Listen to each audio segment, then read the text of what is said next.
Welcome to the training video on bioethics on the topic of data ownership and stewardship in the context of biobanking. While data in the context of health refers to various types of data, including epidemiological and surveillance data, clinical data, research data, and so on, in this talk, we are focusing mainly on data that resides in biobanks. According to CIOM's Guideline 11, institutions such as biobanks do not own the samples and the data that they store. Instead, they act as their custodians and must provide stewardship through putting in place an accountable governance system for the management of these resources. But researchers often talk about owning these samples. We also heard that during the Ebola disease outbreak that occurred in West Africa from 2014 to 2016, many researchers from high-income countries took samples from the outbreak regions and stored them in biobanks in their own countries.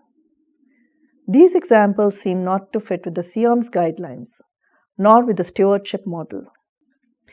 In order to know more about issues related to ownership and stewardship of data, especially in the context of biobanking, we have invited Professor Keymanthri Moodley, a distinguished professor in the Department of Medicine and head of the Division of Medical Ethics and Law at Stellenbosch University. The division is a WHO collaborating center in bioethics, one of 12 in the world, and the first on the African continent. Professor Keymanthri is also an adjunct professor at the University of North Carolina, USA. Her most recent NIH-funded research project explores ethical, legal, and social issues, ELSI, in big data and artificial intelligence in the African context. She is a member of the WHO Ethics and AI Expert Group. Who better than her to lead us into the discussion on data stewardship? Can biobanks own the samples that are stored and managed by them? Can you explain the difference between ownership, custodianship, and stewardship in relation to biobanks? So, I think the concept of ownership is extremely controversial where samples and data are concerned. This is a global phenomenon, and in South Africa and in other low and middle income country settings, I think we are still struggling with these concepts. So, whether one may actually own samples and data is an important philosophical question, but also an ethics question and a legal question. Now, our South African material transfer agreement that was signed or accepted by the Department of Health in 2018 and gazetted indicated that research participants owned their samples. However, when we refer to the people who give us samples as donors, then the question of ownership becomes highly problematic, because usually when you donate something to somebody else, you give up ownership of that particular thing. In this case, we're talking about data or samples. So when we speak about research participants or patients as donors, then the concept of ownership becomes highly problematic. Other terms that have been used include custodianship, and here this is more a case of an institution or biobank or a data center taking care of specimens that have been given to them for storage purposes or for research.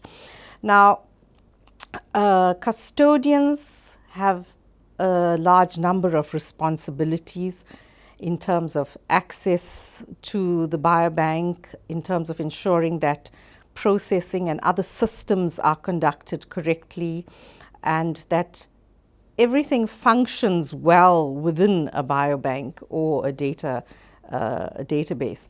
Now, stewardship, on the other hand, is another concept that we need to consider. And when we think of stewardship, this is more a case of looking at the bigger business picture related to biobanking. the strategy, the financial management, but also the management of data and samples, more at a higher strategic level. The technical processing and security, assessment and protection of samples would fall more into the realm of custodianship. So there are these three aspects: the stewardship, the custodianship, and of course the controversial concept of ownership. We have previously done some empirical work in South Africa, a small group of research participants, around 200, and it was interesting that patients and research participants believe they own the samples. However, during the consent process for research, they also give up these samples and in some ways donate their samples for research. And so there is a great deal of confusion amongst various stakeholders in biobanking about who owns the samples, what ownership actually means, what rights people have to their samples and data after they hand them over to institutions. And of course, in some cases, there is an understanding that it is actually the researchers and the research institution that may have some level of ownership over data and samples. There is another interesting concept in terms of value add to samples and data. And here some argue that when a pharmaceutical company or a biotech company or an institution adds value to samples that were donated by participants or patients, that there is an added value aspect to that product that makes it no longer the ownership of the donor or the patient or the research participant, but rather makes it something that has R&D added value from the perspective of the research institution or the pharmaceutical company. So there are very different views on all these topics, and I think it's difficult for us unless we properly understand that when samples are donated in the name of research, that they are donated to an institution, and that the management of those samples is important, because the conditions under which the donation occurred were based on trust and based on a belief that the institution would take care of these samples and ensure that there was proper governance in place in further processing and use of the samples. Can individuals and research participants have a say in how the samples and data that they have donated may be used? So research participants and the public do have a say in terms of the use of their samples and their data. When research participants are involved in a research project, and if their samples and data are to be collected as part of that project, there is usually a very thorough consent process, and everything is explained to them. An important component of research is community engagement. So involving communities in research from the get-go, explaining what the research project is going to be about, the impact on the community, the risks, the benefits, and the impact that it will have on the entire community.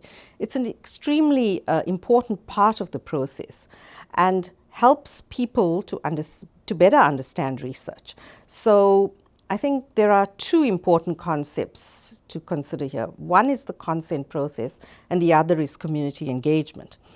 Of course, community engagement is really important because it helps to improve the consent process, in that it improves understanding at a very early stage of the research. And it is also an important concept that ought to continue throughout the process of the research itself, the collection of data and samples, storage, and future use. And that's why concepts like dynamic consent are important, because this means that participants are aware of what is happening throughout the research process from the beginning to the end. Would you say that consent is the only safeguard when storing and sharing samples? So consent is important, but there is more to consent that is necessary, in that one has to ensure that there is proper governance in place. So research is usually approved by a research ethics committee in an institution, and participants are informed as part of the consent process that the particular research study has been approved by a research ethics committee, and that all other measures will be taken to ensure that samples and data are stored securely and that are protected. So in addition to consent, there must be a level of accountability, and participants must be assured that there will be good governance in place in addition to the consent process. Transparency is considered an important principle of good governance. Surely, transparency does not mean opening up the information on samples and data to public scrutiny. So what exactly do you mean by transparency? Transparency is a very critical part of any research process. It means that research participants and communities are aware of the various governance structures that are in place to protect their data and samples. For example, as part of the consent process, participants are already told that the project has been approved by a research ethics committee. Now, this is usually a group of people from diverse backgrounds with diverse expertise, and their role is to protect the rights of research participants. So ensuring that the public is aware, that communities are aware, and that participants are aware is part of the process of transparency. There are other structures that are also in place in various institutions. For example, there might be a data access committee where a group of people will assess a project and decide on who would have access to samples and data, and researchers would have to apply to these particular structures. So informing participants about the structures, the policies, and the guidelines that are in place to ensure governance is important to assure them of a very transparent process in research. What exactly do you mean by the word sustainable in the context of biobanks? How can biobanks become more sustainable? Sustainability of biobanks is important. However, this varies depending on the type of biobank one is actually discussing. So, biobanks are heterogeneous. They vary in so many different ways in terms of size and function and processes, etc. Some biobanks store only samples, while others also store data. Some simply store samples, whereas others process samples further, going as far as extracting DNA and RNA. So a lot depends on exactly what the biobank does and the range of services that it offers.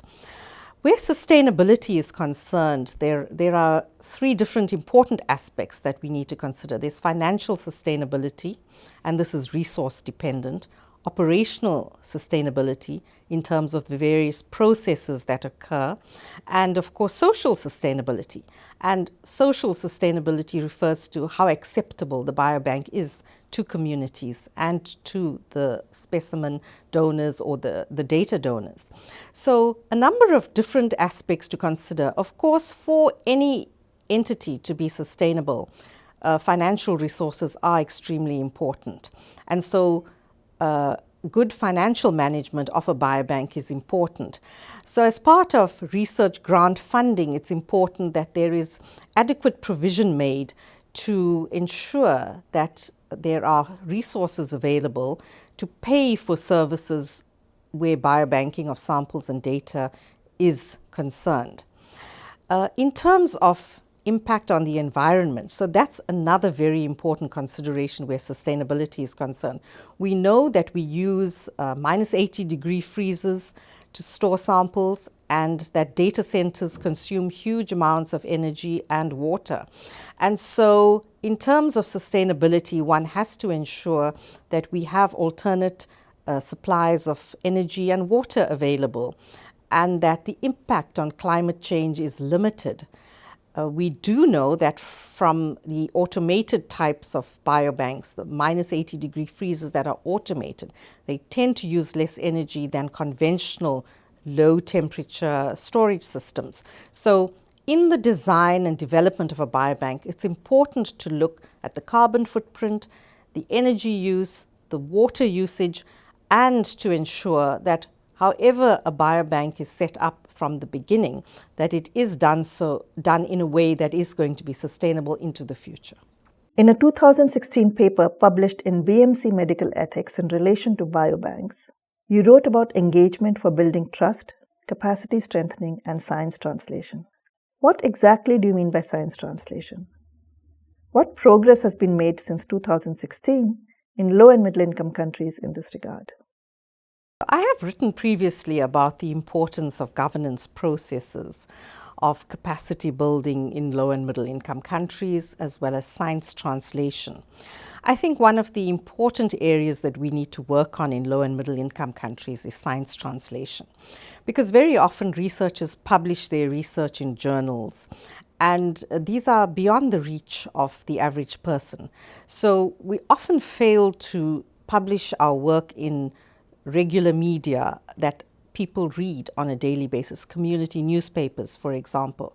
So there's a huge amount of work to be done to improve data literacy, to improve understanding of research, and that is an important responsibility of researchers globally, but especially in low and middle income countries where we do have challenges with the understanding of science. And this is all important because it builds trust in communities. So ensuring that there are good governance structures from the beginning of the process through to the end, especially where future use of data and samples is planned, as well as educating communities, co-creating knowledge with communities, engaging with communities. These are all important considerations. And in low and middle income countries, research ethics committees are paying more attention now to these important considerations. Likewise, various funders of research are also paying attention to the importance of setting up community advisory boards, or to researchers indicating in protocols exactly how they will engage with communities as part of their research projects. How can the sharing of data by low and middle income countries be made more equitable and fair? Data sharing is extremely controversial. It, for a long time, has been the case that data moved unidirectionally from low and middle income countries to high income countries. It has rarely been the case that data moves in the other direction, and that is highly problematic. It means that large amounts of data leave countries that are low and middle income in nature and are used for research purposes in high income countries.